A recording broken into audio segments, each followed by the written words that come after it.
come right over him.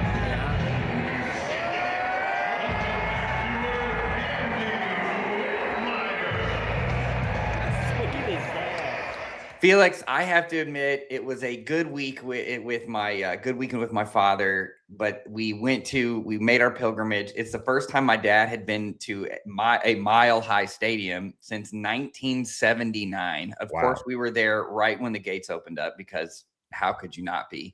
But we didn't end up winning, but it ended up being a great weekend.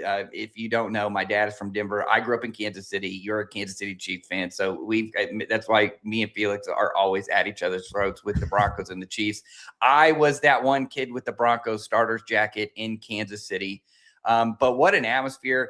That place is rocking. It was a sold out crowd. I think there's like almost 76,000 people there. So it was good. It was a good weekend, even though we didn't win.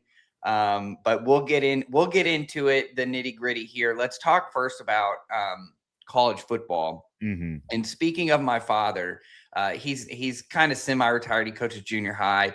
They have a kicker. Randomly, my son in 7th grade has a kicker. That is a cheat code, by the way, in junior high, because it's 2 points instead of 1.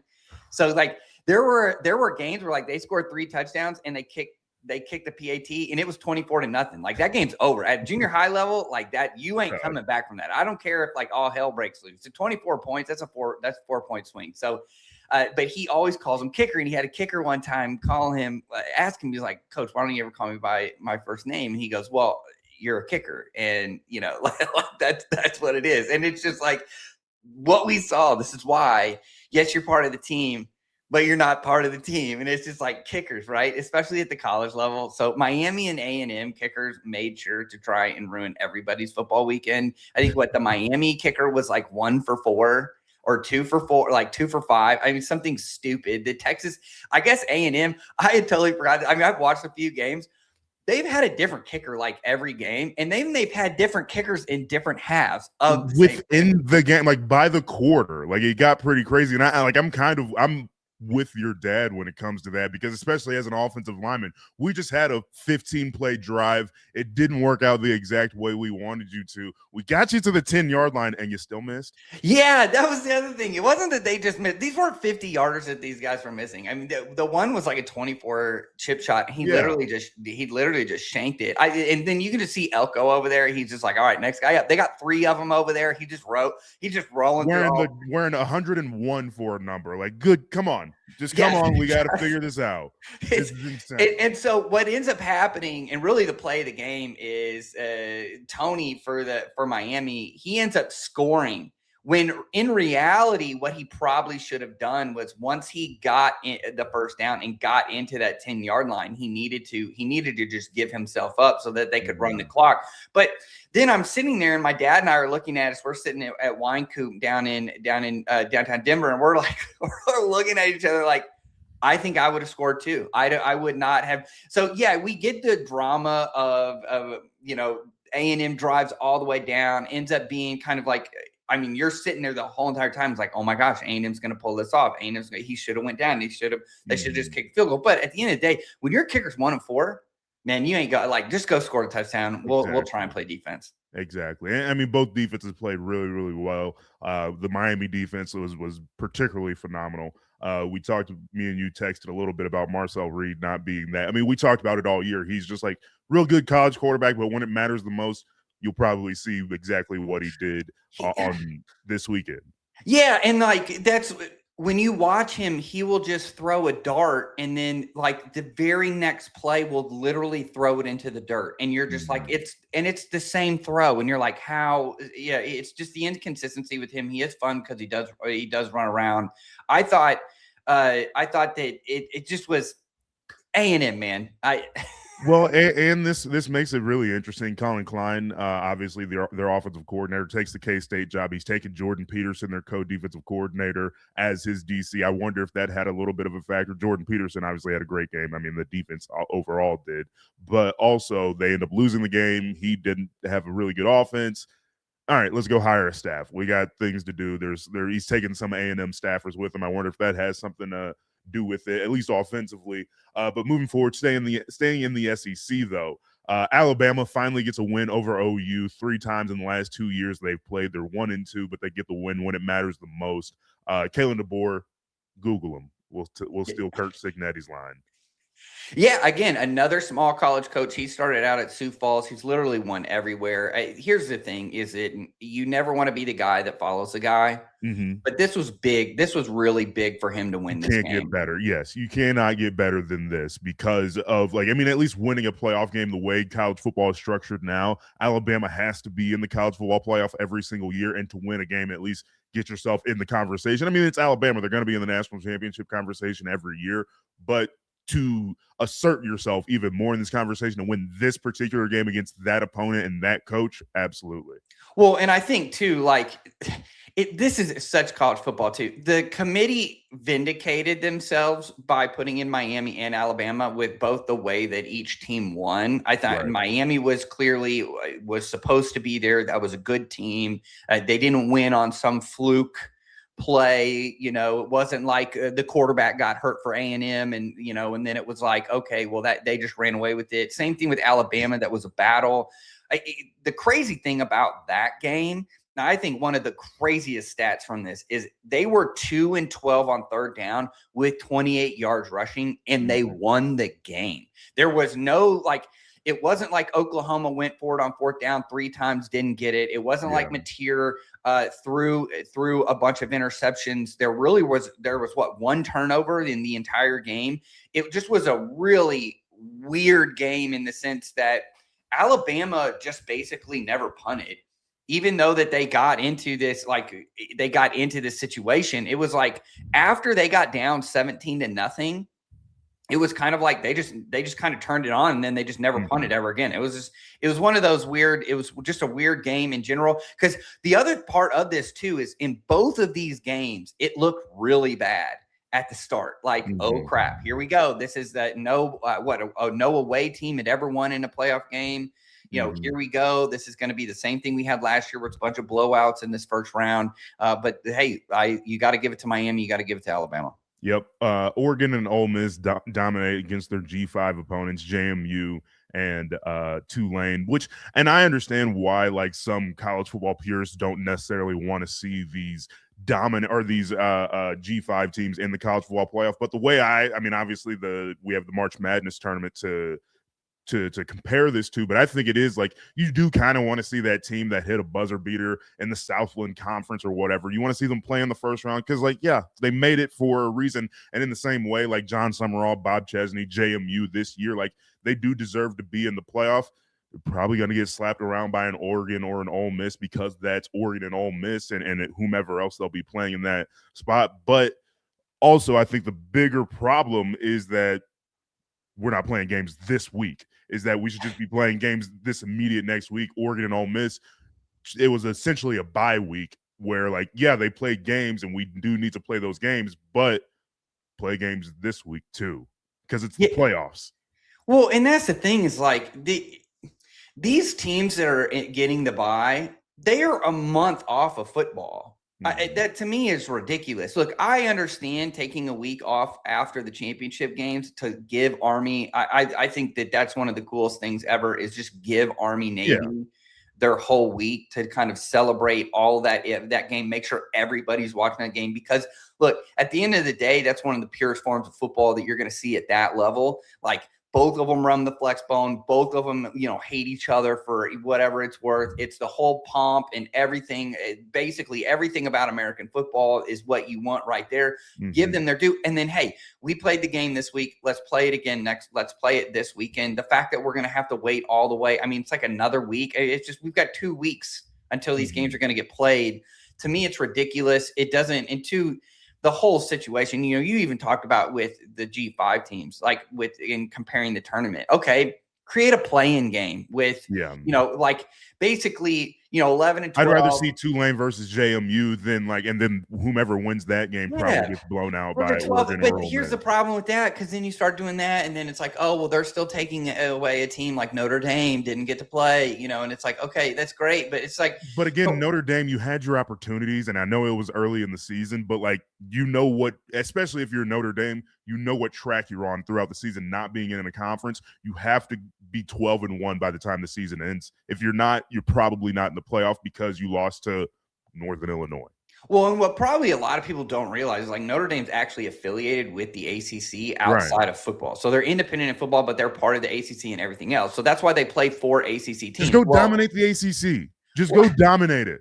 Exactly. That's my point. And look, I get it. They're purists, and it's like a big Notre Dame thing, and that's a big sticking point, because they don't want to give up. And this is the other point of contention. That's not college football today in 2025 AD.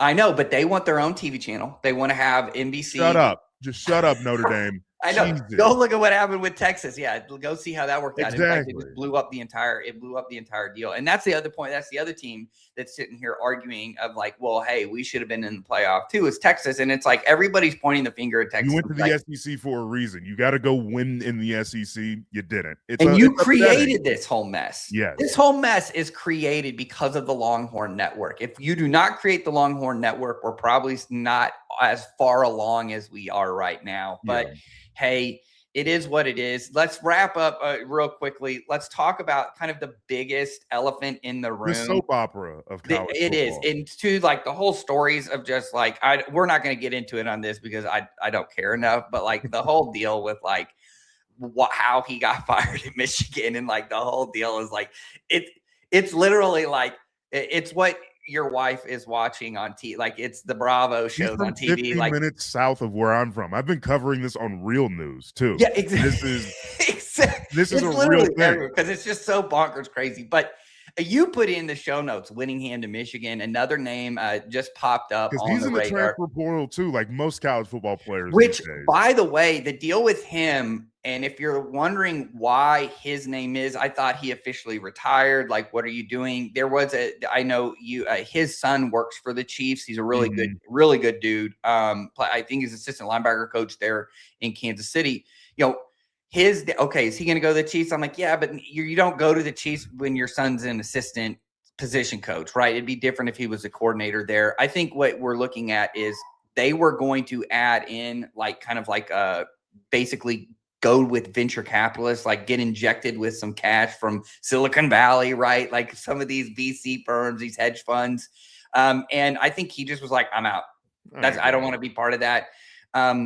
Look, I agree with a lot of people, why would you not hire a guy like that to come in and kind of be this bridge? I don't think he's going to coach forever, but for the next 5-10 years. But I think if you're Michigan, you got to look at other options. And one of those is Jeff Brom at Louisville. Penn State tried to throw a ton of money at him. He decided to stay at home. Michigan is a little bit of a different level. And kind of the dark horse name that I saw pop up is the Adam Stinovich, who is the offensive coordinator for the Packers, former O-lineman. So yeah, I don't know. I think it's going to be, another name that I would be kind of interested in, or two names, would be Clark Lee at Vanderbilt. I know he just got an extension, but you're Michigan. Throw the cash out there, see what happens, make them say no. Another one, even darker, probably the darkest horse, John Harbaugh from the Baltimore Ravens. If the season ends, and it's likely going to end for the Baltimore Ravens here pretty soon, and I think you probably got to move on, and that's probably a separate story here. That's another story. But you get the other Harbaugh brother. Who knows? I kind of like it. Yeah, I don't know. I doubt he gets fired because that's just not very mutually parting of ways. And he's got another gig at Michigan, and then they need saving. It's not the worst thing in the world for both sides, if you ask me. I don't know, but I think it is very, very, to wrap this whole college section up, I think it is very, very weird that we are now with Michigan as one of the teams that is can't figure out how to get a head coach. So if you're finding this deep dive helpful, do yourself a favor, please hit follow on a podcast app right now. We're moving to a critical part of the season with massive playoff implications, and I want to make sure you guys get these schematic reviews every time that they drop by following You'll Never Miss an Episode, where we break down the film each game. It takes 2 seconds, helps show grow, keeps one step ahead of everything and the information and knowing. And 2, by the way, hey, just help out the show. All right, let's get back. Let's talk about the Seahawks Rams. To me, I kind of on Twitter, I put a little thread together and basically put, this is essentially the future of football now. I know all the old heads right now are like, dude, 12 personnel, 21 personnel, like that stuff's been around forever. Yes, this is the post-spread era, though. You have both of these teams trying to play light boxes, meaning that they're trying to play with essentially 6 people in the box all the time, and they're doing it in completely different ways. The Rams want to play with a 5-man front. Seattle wants to play with a 4-man front.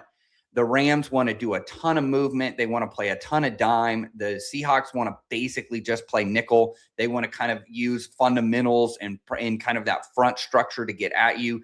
I think, look, this is the Seahawks are now in the driver's seat for the number 1 seed. They'll have to beat the 49ers, who we will get to here in a second. But also, do not forget, they have a speed bump in between, which is going to be the Panthers this following week.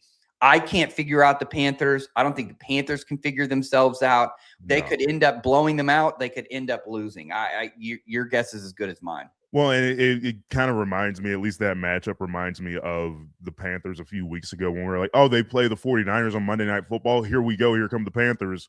Oh, yeah, they're the Panthers. So I think that they'll play a game like that against the Seahawks, where the Seahawks are like, all right, we need to get the number 1 seed. And the Seahawks are phenomenal on the road. But to go back to last Thursday, these two great defenses of these high calibers, these 2 high caliber teams, they both got high 30s hung on them, and it took incredible plays to get that done. The 2-point conversion was ridiculous with the Charbonnet play. That was a fumble. The game should have been over with at that point, but it wasn't. It was unfortunate, but I think it is really interesting. I mean, when you bring up those points about this is the future of football now, and it's essentially football from 20 years ago.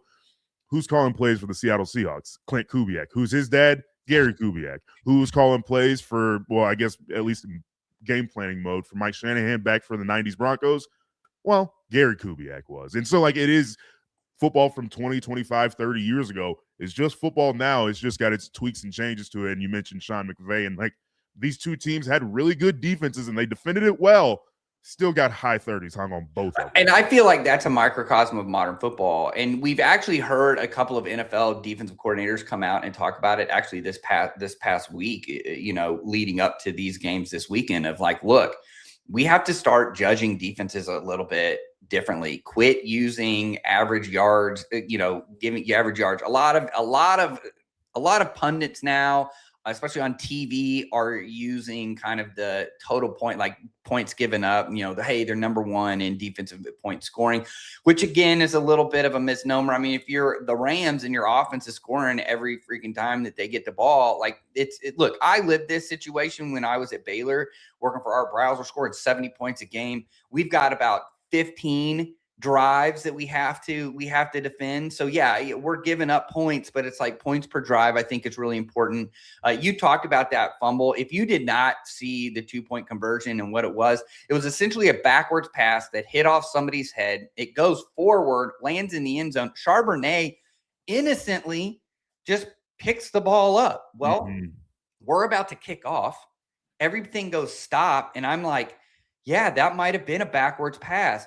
My only point, and you put it in the notes, it was a fumble, end of discussion. It's part of the rules. That's what it was. My only point of contention with this is just we've got to get it to where fumbles cannot go forward. They go back to the point of where it's touched. You can't advance a non-runner can't advance the ball on a 4th down after a fumble.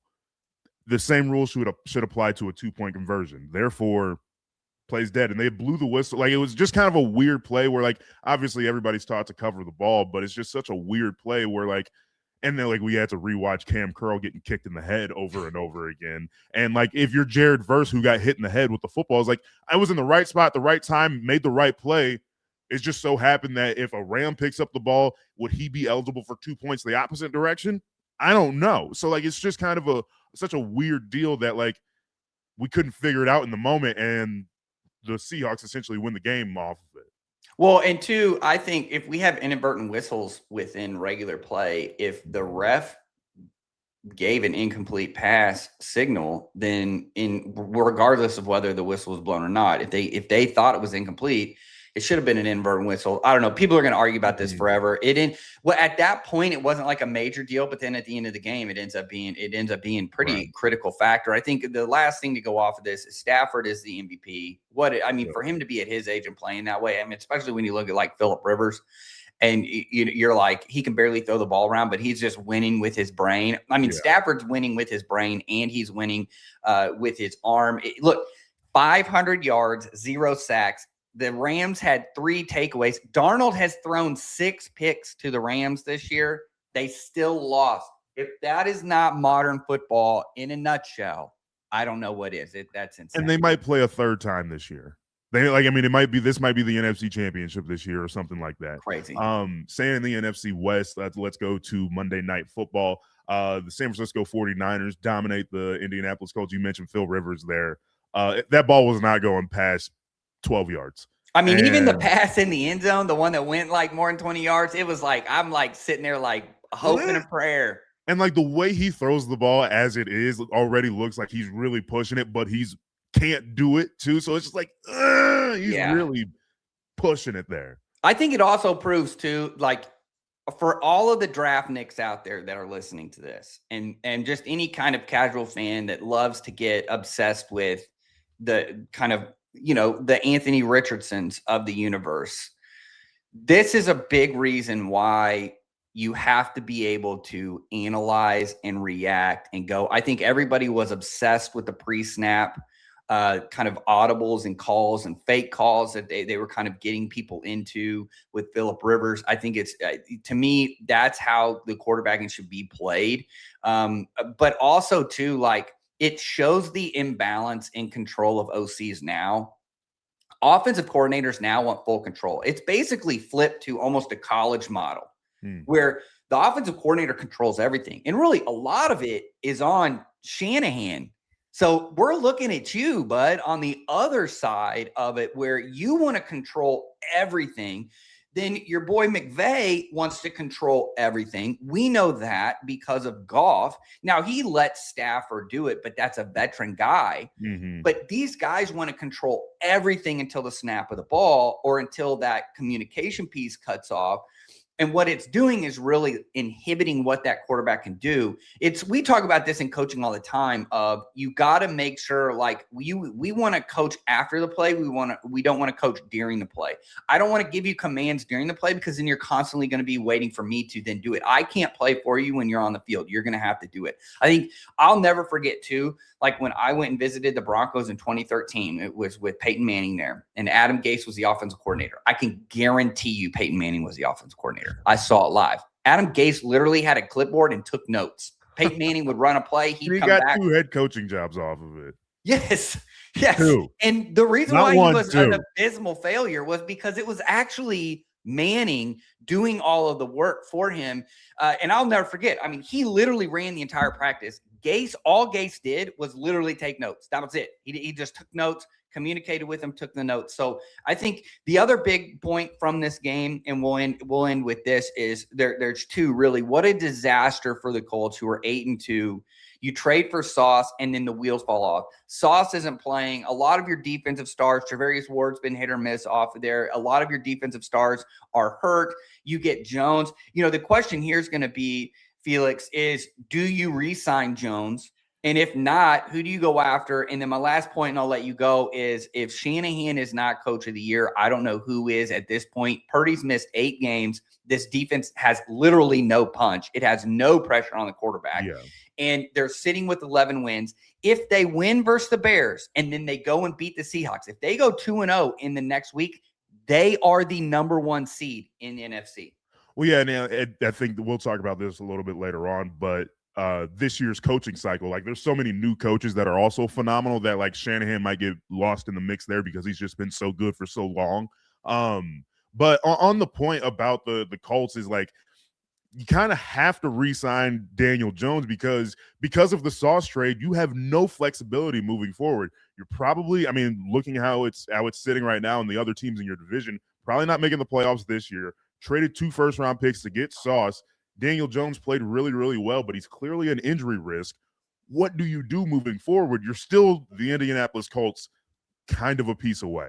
Well, I think what I would do, and I don't know, I'm sure some cap guy's going to be like, it's a dumb idea, but I would franchise tag him and give him a 1-year contract and see if he plays. If you go, because here's the deal. You do not want a quarterback from this class.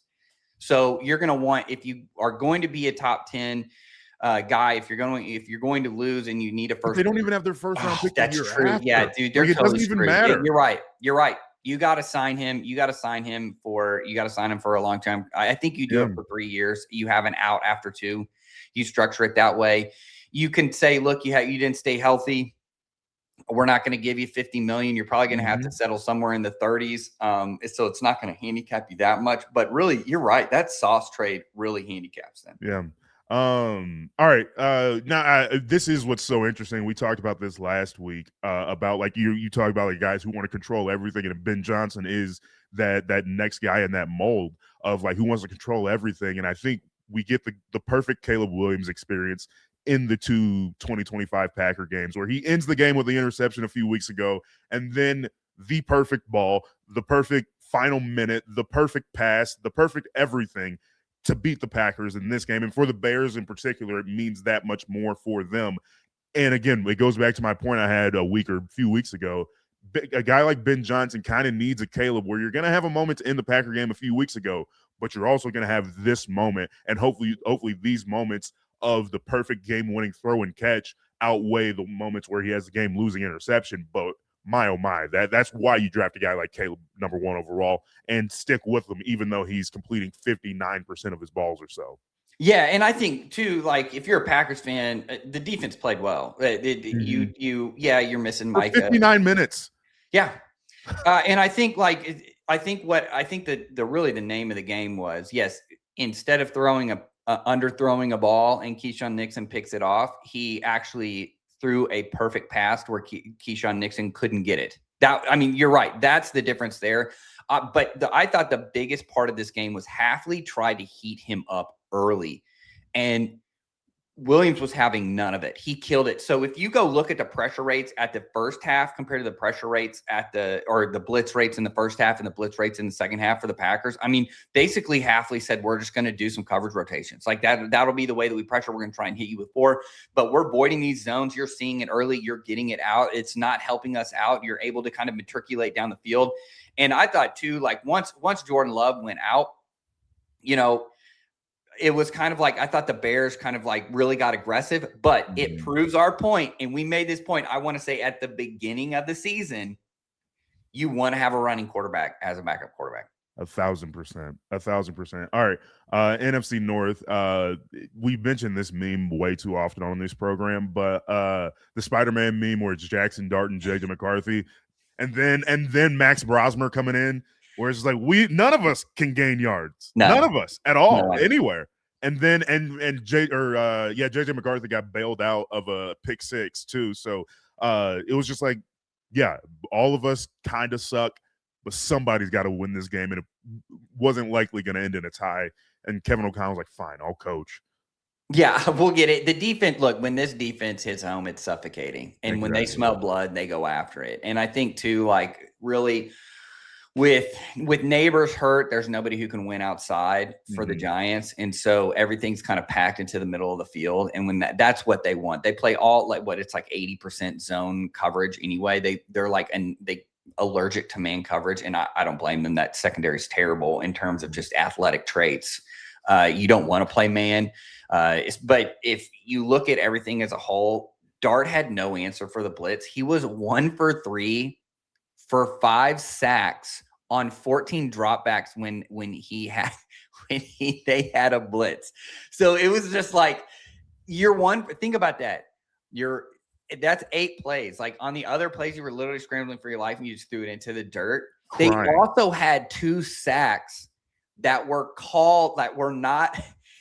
penalties for like targeting because the guy was so quick off of the edge and it like had no chance to hit him. He ends up hitting him in the head. And it's just like, but 13 total net passing yards. I think we can pretty much move off for this game. It was the Vikings defense won this game more than anything. Yeah. All right. Last year's 2 Super Bowl teams. I think they're both not last year's teams. One, obviously, dramatically, the Kansas City Chiefs because of injuries, and even before then. And you saw that against the Titans where they got blown out. That's obviously a case of like there's a few more roster issues than you even realize, and you subtract Patrick Mahomes. And I know Rashee Rice and Trent McDuffie are out too, but all right, I think hopefully these last few weeks will be a reality check for this front office to be like, all right, we got to do something, whether it be trade down if this quarterback class heats up. I know you don't like it, but at the same time, teams are stupid and desperate. So we'll see. Always when it comes to quarterbacks. Exactly. And so with the Eagles and the Commanders in that game on Saturday, I think it's being proven even more so, and they dropped 29 points, and it's mostly because Saquon Barkley's like, oh yeah, I had 2,000 yards last year, and like, A.J. Brown's been quiet for the last few weeks because he's been getting the ball. And so I think it's been proven even more so that when Jalen has an elite game plan and a guy that can guide him through it, and against a defense that wasn't going to do it because it's the Commanders, he can be pretty good. But in the case of Jalen Hurts, he's had like 7 OCs in 7 years. And so like it's always a rotating case, and we've seen when Brian Johnson was their OC, not that good so far. With Kevin Patullo, not that good aside from a few pieces here and there. And Nick Sirianni isn't going to be that Kyle Shanahan guy, that infuser that can like be the big brother over the entire situation. But they can win games because they're just more talented than most teams, and especially teams like the Commanders. Yeah, and I think that's like really the GM is the one who's keeping them where they are just because of the defensive talent that you have and then the offensive talent that you have around him. Brown and Saquon are the engines. Look, get Brown the ball, but you also got to use Saquon. The typical Eagles game, like lots of rushing yards and then less than 200 yards passing. Hurts is not going to make a bunch of interceptions. But it's just he's just not gonna make plays, and I think like to not use his legs. I think that's another thing. I look the Commanders here. It's like, okay, Kingsbury's doing his job. Look, Mariota, we love Mariota, but man, he's limited. He's going to throw a pick. He's going to throw something that you're just like, why did you throw that? Mariota, yeah. Right. It's Marcus Mariota. There's a reason why he's there. I think Daniels is going to get hurt. I think this is going to be, I think they caught fire last year and he didn't get hurt. And then I think what you've seen this year is that people have kind of figured it out. Like, okay, we got no way they give him the 5th-year extension if he keeps getting hurt like this. They can't. No. I think if he has another season like this, I think you're going to end up with a situation of where, they're probably going to have it'll probably end up being one of those where it's going to be like the Tua situation where if he gives you 1 year, like let's say he gets hurt next year the same way, and they're like, okay, we're going into year 4, we don't know, and then in year 4, it's like, oh, he stays healthy, all right, let's pay him, and then in year 5, it's like, crap. There you go. He's totally regressed because I do think guys like him and Dart are going to find situations where if they don't protect themselves, then you're gonna end up being like Tua, where you've just taken such a beating that eventually it's your body's just gonna fail you, and then or you're going to turn into Lamar, where you just don't want it anymore. You just don't want to run the ball at all. You want to be a quarterback, but then now that part of your game that made you so elite and that kind of made you the different cat now is gone. That's going to be one of those things to look in as we go along. But yeah, the Commanders have a choice to make too with Dan Quinn. I just don't know. That defense is so old, kind of in certain areas. There's really not a D line. You need you need a Micah Parsons on that D line for it to be really good. Remember, he had Micah Parsons and DeMarcus Lawrence. Okay, well, DeMarcus Lawrence is an ass kicker in Seattle. You kind of have your version of that in Dorrance Armstrong. Maybe not as good and maybe not ever will be, but like you still need Micah Parsons. Yeah, and then too, you can't play man. You wanted to, and you've essentially been beaten out of it to where you cannot play. The Marcus Lattimore trade looked great on paper. Can't stay healthy. And then like you said with the Chiefs, I think you're right. Get into the top 10, trade down, get some picks. draft some guys that you know are going to play. I think you put in here, you like Jeremiah Love. I think getting an actual premier running back in this basically force Andy Reid to run the ball. I think because he only runs the ball with like year one Kareem Hunt, Brian Westbrooks, and Jamal Charles. Those are like the three running backs that are like, oh yeah, Andy Reid's like, maybe I should hand it off a few times. Yeah. I got a battering ram. Like even with Pacheco when he was killing it, we never had to worry about the run game because you were just like, well, you have a battering ram. He's really good. Exactly. All right, Chargers Cowboys, a marquee game, and I think the Chargers are due for like a heat check here in next week or in the next couple of weeks. They'll probably make the playoffs just because of the caliber of their quarterback, and he's still making plays down the field even with their offensive line. And Jesse Minter's put together a phenomenal defense. I just think that whenever teams blow out the Cowboys, people are like, oh snap, and especially this version of the Cowboys that we've seen, and the Chargers are the first team or one of the first teams to do it. And I think that the Chargers are gonna maybe not fall apart. It's just been kind of a ticking time bomb for when it does happen. And the Broncos have already won the division essentially. And we'll talk about them here in a second. But hell of a coaching job here done by Jim Harbaugh because of all the injuries, especially on the offensive line. Yeah, and I really think with them, like LA controlled the game. That's exactly what they want to do. They did the whole passing experiment early in the season. It kind of got Herbert hurt as those tackles got hurt. I think that they're limping into the playoffs. This team is probably going to be one of those where it's like they're just looking for someone to put them out of their misery, especially on the offensive side with all the injuries they've had on the offensive line. I really think too here, like Dallas can't run the ball, right? They can't stop the run. Defense is terrible, right? And then this is a fantasy points offense. It is what it is. I know everybody here in Dallas, because I live in Dallas, is asking for Eberflus, but it's like, okay, well, who are you going to bring in, right? Yeah. If Kevin Stefanski gets fired, I do think that you got to take a shot at Jim Schwartz. I think he would be the perfect fit to come in here. I think he runs the defense that they want to run stylistically. And by they, I'm talking about Jerry Jones. They want a 4-down jet front, meaning aggressive front. They want to play a lot of man coverage. They want to play a lot of single high. That's who they have on the roster. Another one that everybody wants around here is Jim Leonard. I think Vance Joseph is going to get a head coaching job, and I think Jim Leonard stays with the Broncos. But I think, again, people don't understand, like, that's going to be a complete defensive overhaul. Yeah, sure. You've got Clark and Osa who can play the threes. You've got Quinn and Williams who can play the nose.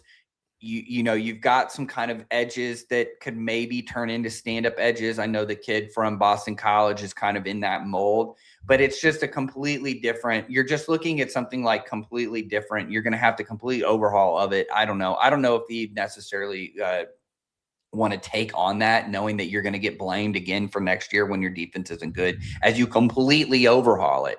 Yeah. I think Jim Schwartz would probably be the better fit. Right. All right, let's go to your team, the game that you were unfortunately at. I gave up on Trevor Lawrence a few weeks ago, and that was right when he decided to start cooking. And we were mentioning earlier that this 2025 coaching cycle has been phenomenal. I think that Liam Coen, and largely because of Ben Johnson being in Chicago, Mike Vrabel being in Boston, New England, those are bigger markets, and Sean Payton was right this week or the week before, and Liam Coen was right after. It was like, I mean, it's just a smaller market team. People aren't paying as much attention to them, but they're phenomenal. They've been playing really, really, really well. Their defense has been turned on this year. We've talked about Campanile on this show a few times, but Liam Coen has done a phenomenal job, particularly with Trevor Lawrence, cutting out the terrible stuff he did. Especially, I mean, even at the beginning of this season, he wasn't playing as well as he is right now. I mean, the knock on Lawrence has always been just his assertiveness.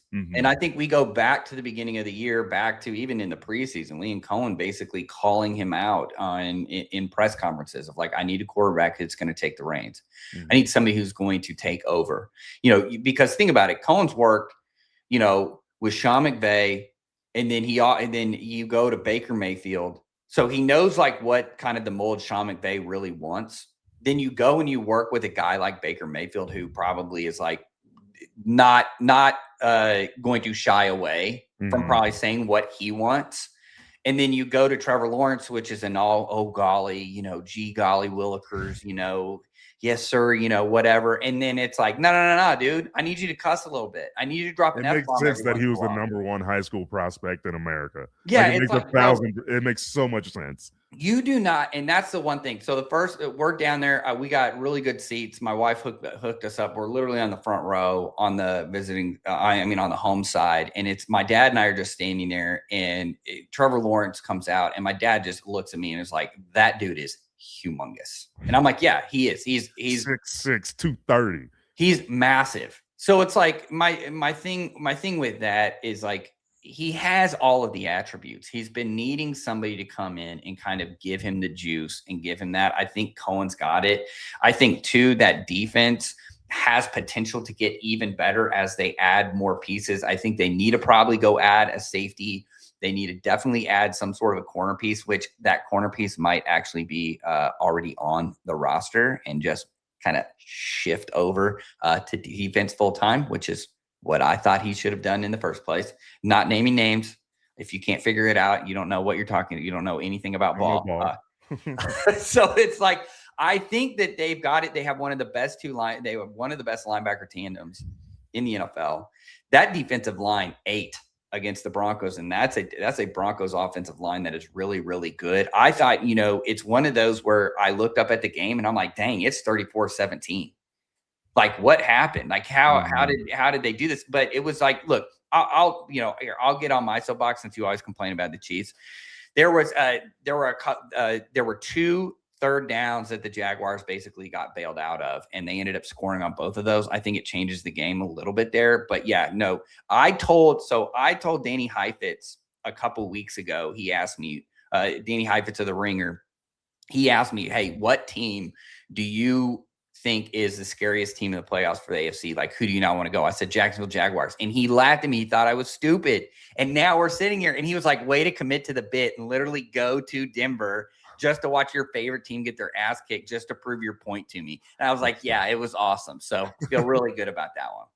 Oh, that's tough. Another game that kind of got buried in red zone for me. Texans Raiders. It was close, a tight one. And again, right when we think the Texans are a team to be feared, they have a tight one with probably the worst team in the AFC and then probably all of football. What? And you asked the question here in the notes: do we think Stroud can win a playoff game here this year? I don't know. And that's largely because of like who they'll be matching up with in the conference. Like, they'll probably be one of the better wild card teams, but at the same time, do you really trust this offense to really beat anybody? Yeah, no, and I don't. I mean, and two, I think like Genty going off for 120 yards plus yards, and then also caught a bunch. Like, he had like almost 200 scrimmage yard, but the result was never in doubt. They were always in the lead. Like, it was never close. But at the same time, like, this offense just consistently, it's just too hard. He does not look like he did his rookie year, and they're still trying to figure it out. And really, to be honest with you, this was a pick 6 away from being a Raiders victory. I mean, if they don't get that pick 6, the Raiders might win this game. Then it's in C.J. Stroud's hands at the end of the game to go and make a play. So, like, the pick 6 basically was a nail in the coffin. Geno Smith did Geno Smith things through its 6. But yeah, this is they're a weird team. I can't figure the offense out. Defense is elite. And then let's talk really briefly the Jets. Talk about a game that does not matter. Played a game. This is our week. This is our weekly. There was a game played, and it was against the Jets and the Saints.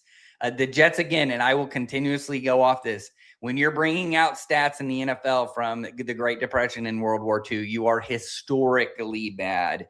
Again, they are going to be the first team. It's the first team ever to go 15 games without an interception. They're going to end the year with less than 10 turnovers. I think they're still at 7 turnovers, which again is going to set a record that has been held since 1941. Getting bodied. Getting bodied. That's insane.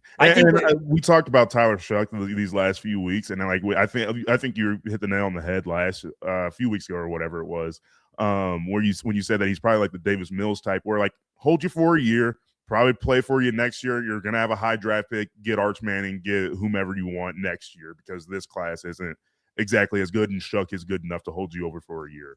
Well, and I think the GM is smart enough. I think the ownership and the GM are smart enough. I know look, again, if you're a fan, you're probably sitting here like, yeah, but I want to win now. I don't want to win in 3 years. But I think if you really look at this is another situation where we are going to get rid of the absolute treasure trove of dead money on our books, and then we're going to go and essentially rebuild this whole thing.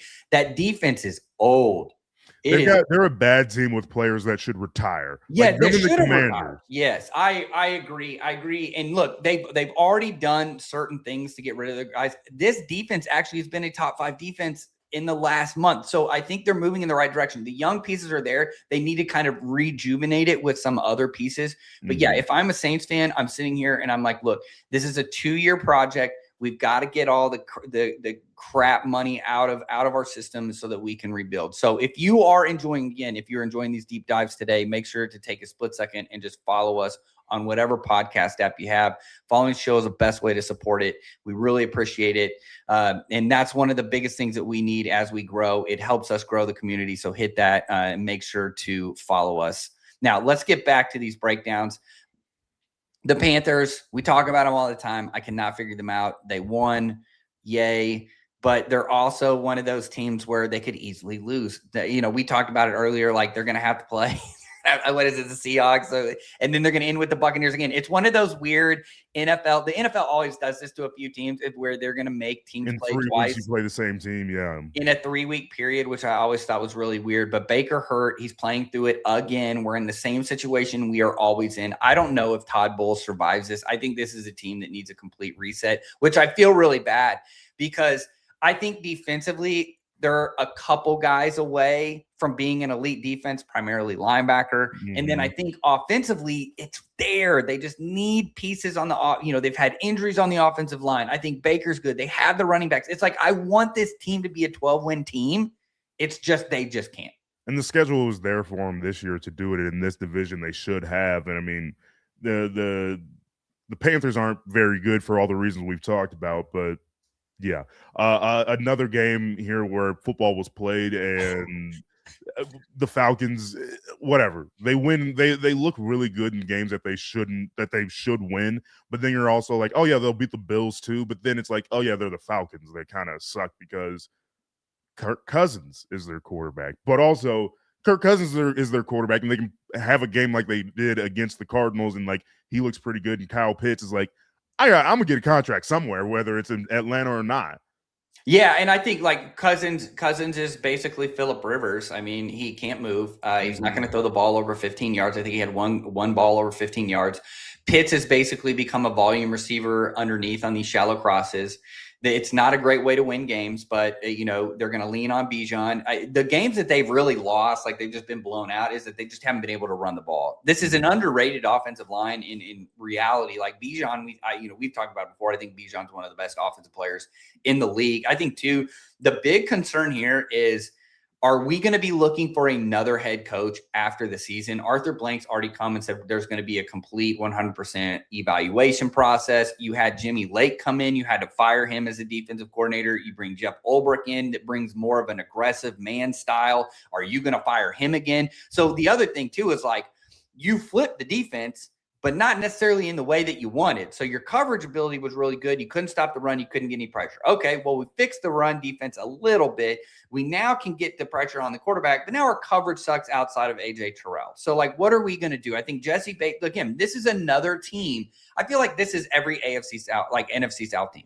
Is like there are pieces that are really good. All the same. They are all they're all mirrors of each other. Yes, I agree. It's just at different levels of what they are.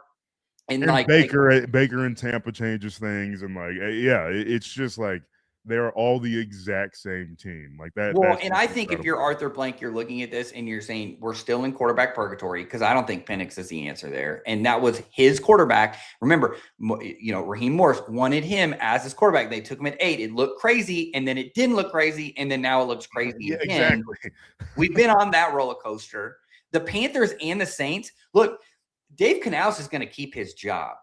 Now, I don't know what he's going to probably make some changes. I think that he needs to run the ball more. Mm-hmm. Like, hey, dude, I know you want to get into these sexy pass plays, but you don't have the quarterback for that, and just run the damn ball.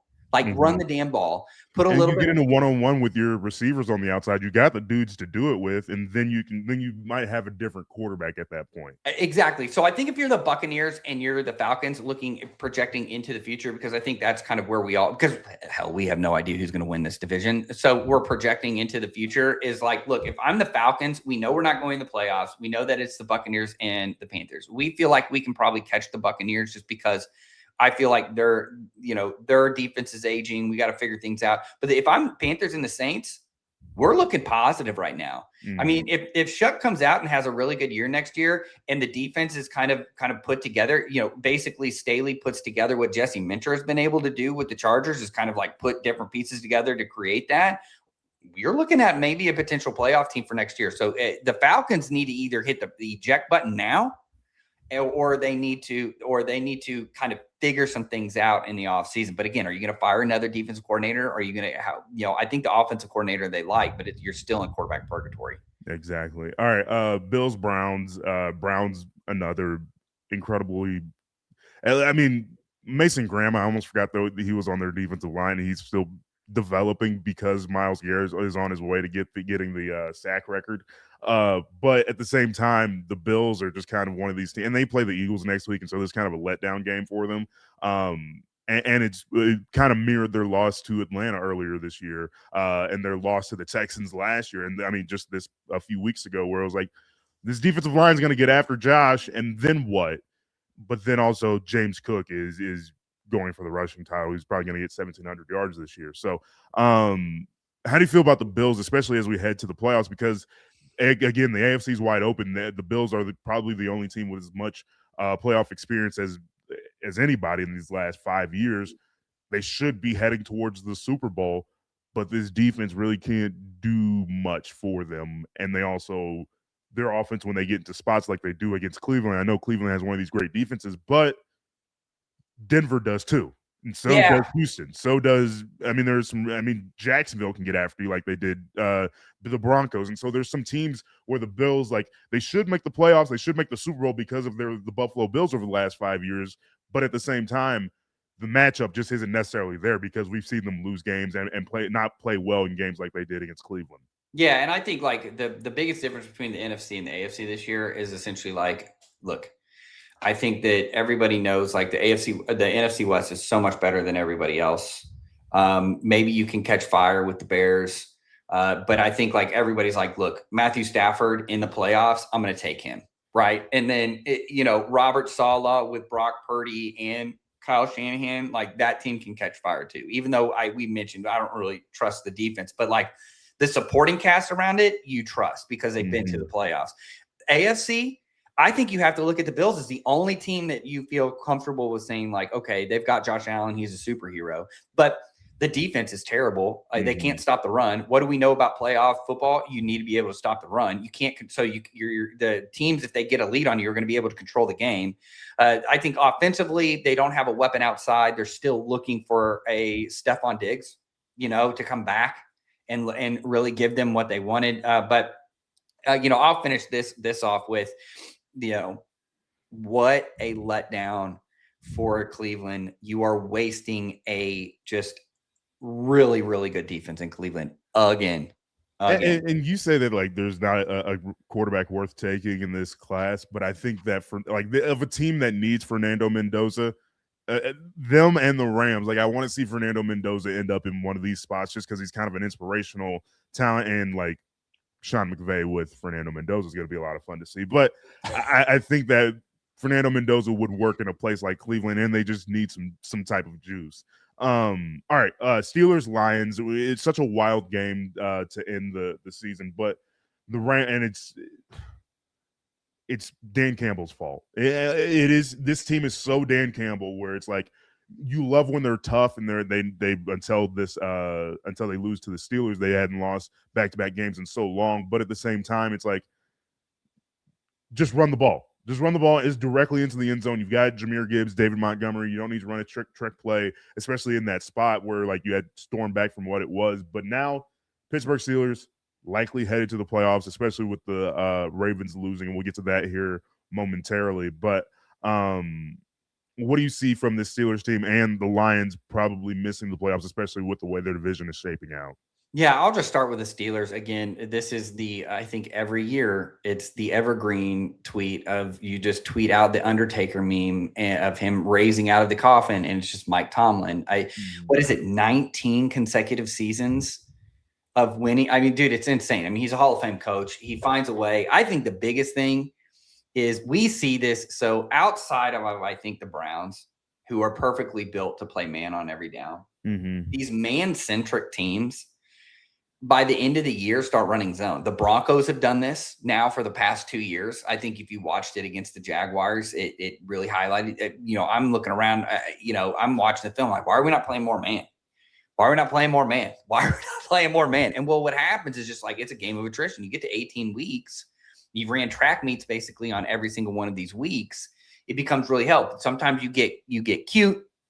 You're down Brandon Jones for the Broncos. Okay, PJ Locke, I don't want him playing a lot of man. Well, Jaquan McMillan, when you do get him in man, he gets beat by Washington on a couple of plays. They picked on him. So then you start looking at it and you're like, okay, well, we need to play more zone. The Lions have come into that.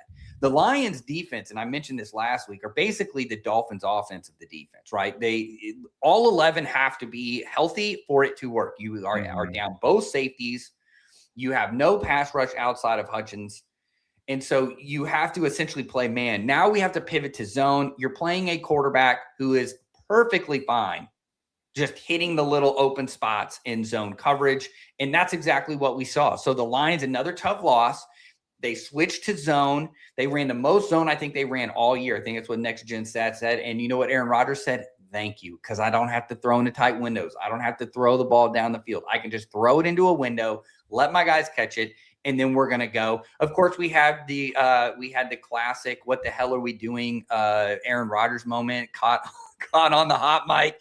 What the receiver didn't motion correctly. He goes, "What the hell are we doing?" Yeah, So it's like everything we had, they still end up winning. As bad as this team is, it's good. They win. You asked in the notes, what's the difference with this defense? I think when everybody's healthy, when everybody's playing, and they're hitting. Nick Herbig, I think, has really stepped up in the past couple of weeks. TJ, it's really helped out everybody around. TJ will be back, yeah. So I think when you get kind of that process of everybody, like we feel comfortable with where we are. I think too, when you play the Lions, you can sit in a lot of base defense. That's what they love to do. So I think I think they get into problems when people spread them out, start moving, start making them work, because then what that happens is you have these kind of static looks, and now you're kind of getting exposed. It makes it easier for the quarterbacks. But let's go to another team in that division, Bengals versus the Dolphins. This was the Quinn Ewers debut game. I think he'll get better, but you have almost the same quarterback as you did in Tua. And I think that's why they drafted him as late as they were. And I think that's why he ended up not being a first-round draft pick. I think a lot of people were pretty shocked that he wasn't there, but the game kind of highlighted a lot of things that he's just not great at. I think he's not great throwing the ball deep. That was kind of highlighted at Texas. In Texas, he will throw an inaccurate ball to the outside sometimes. If it's in the middle, he's deadly. But who am I describing? I'm describing Tua. Yeah. So what? He's just a younger, not beat up version of Tua. Right-handed. And he's right-handed, so it looks aesthetically better on film. It doesn't have that weird lefty look too. But, 2 picks were over 15 yards. I know people are going to box score watch, and they're going to look at that. One was a tip. The other was a poorly thrown bad ball to the outside. But Burrow, look, at the end of the day, and we can probably wrap it up here, Burrow is good. Give this man a defense. There you go. Yeah, it's a broken record. Yep. New England Patriots, they get a win over the Baltimore Ravens, which probably puts a nail in the coffin of the Ravens' playoff hopes this year. But Drake Maye was phenomenal, especially down the stretch, being down as much as he was. And this is the first time we've seen Drake Maye really have to come back from as much down as he was.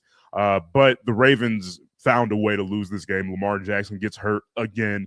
Derrick Henry fumbles the ball again. Their defense falls apart again. And so, it's just you wrote it here. Most 2025 Ravens game of all time. It's just what they were going to do. And honestly, it's kind of the Ravens deal of the last few years, where they just kind of crumble down the stretch and Lamar gets hurt and things just don't look the same.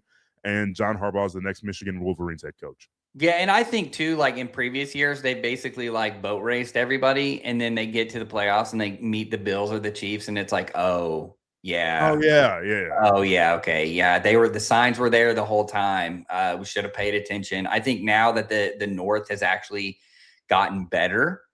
Right. Look, the Bengals, we said the Bengals will always score points on the Ravens. Like, that's just what it is. They're built for that. I think the Steelers have, kind of caught up with them. So they're not kind of that guy like, oh, we just have the best guy quarterback. Like we have Lamar and we're going to win. I think Drake May is really good. I think the thing that you have to leave when you exit this game and you're the Patriots, do we trust this Patriots team with the schedule that they've had? I don't think I do. They really haven't played anybody. I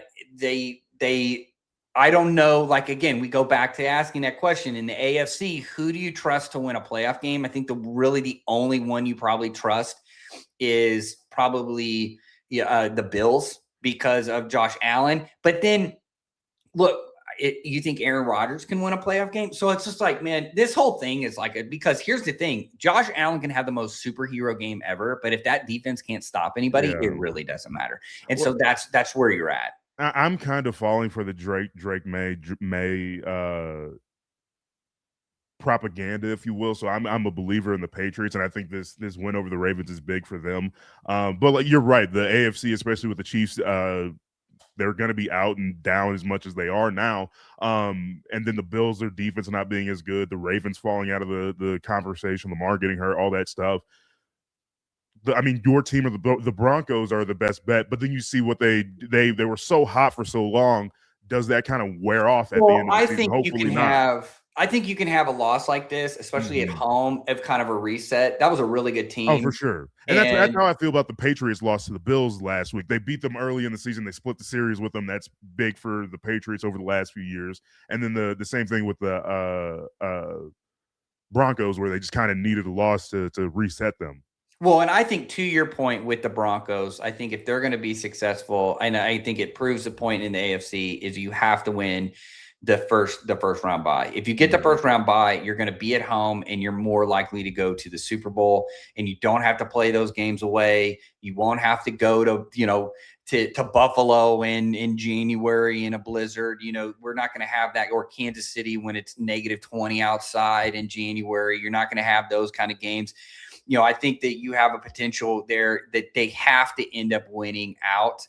And that starts with, let's talk, actually, it's a good little segue into our Christmas Day game. So, this will obviously drop on Wednesday. Let's go ahead and talk at the very end about these games. Look, Broncos, Chiefs, I think Chiefs.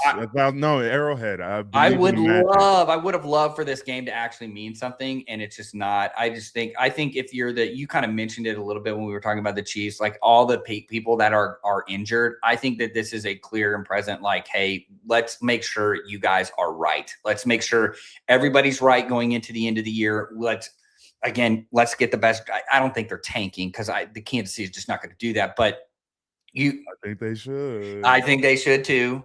But I think that this is going to be. I think it's closer than people think, just because it is Chiefs Broncos. But I do think, hey, this is a Broncos victory. All right, maybe we'll see. All right, Cowboys Commanders, a game that does not matter to anybody at all for anything. And then the Lions and Vikings. The Lions are still trying to get into the playoffs.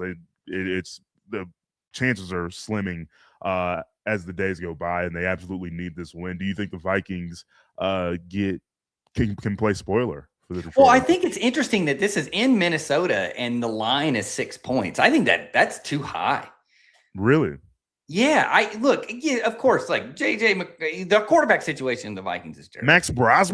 Max Brosmer, JJ McCarthy, like, I get it. I get that the quarterback situation is terrible, but I do think like this defense is primed for taking advantage of some of the injuries that have happened with the Lions. Though I will say this, like, the Lions have had the Vikings number the past couple years and they kind of know how to manipulate them. But I just think, look, I think when you're desperate like the Lions are, You are already not confident. This is the second year in a row that you're limping into the finale of the year with a defense. I think that it's close. I still think the Lions end up winning, but I think it's super, super close. Going back to that Cowboys Commanders game again. Yeah.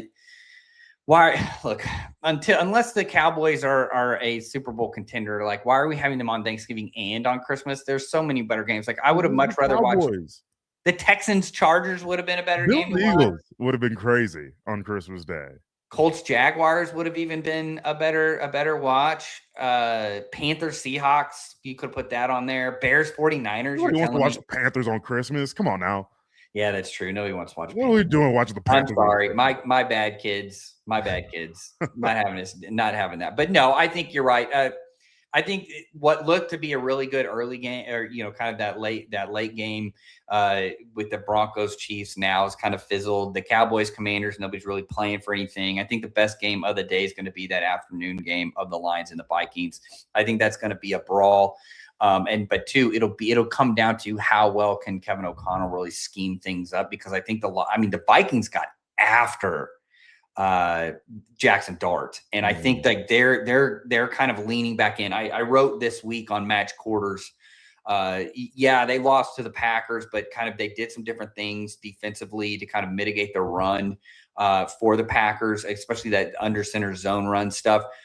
He's really leaned into the pressure at the back half of this year. It used to be they're going to blitz on first and second, and then they're going to do some sort of drop 8, Tampa 2 on third down. He has said, nah, forget it. We blitz in 50% the whole way through. It don't matter what the down distance is. We're going to get after your ass. That's kind of what Flores has been able to do there. So I don't know.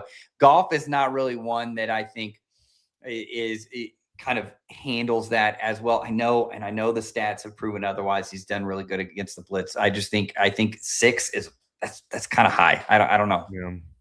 I'll get you tickets for Christmas to go see the Broncos and Chiefs. They're like 99 cents. So. Yeah, no joke. Yeah, I probably could. My grandparents would love that. All right. Thanks again for joining us on Let's Talk Ball. Again, make sure to hit that follow button on whatever podcast app that you are. 50% of you are listening on the online, and I appreciate that at matchquarters.com. So if you are one of those and you're like, what's matchquarters.com? Just type it in. Welcome to your defensive think tank. If not, make sure to hit follow on your favorite podcast app. Go watch football. It's bowl season. There's football on every single day. We've got 3 NFL games on Christmas. I was even watching Montana State. Like, damn it, yeah. Cody. You definitely. Hey, man, the brawl, dude. Hey, the highest price ticket of all the playoff games was in Montana. That entire state shut down. If you don't know that day, if you DVR football games, go back and watch that. That was definitely a good game. Go watch football. Thank you for joining us, Felix.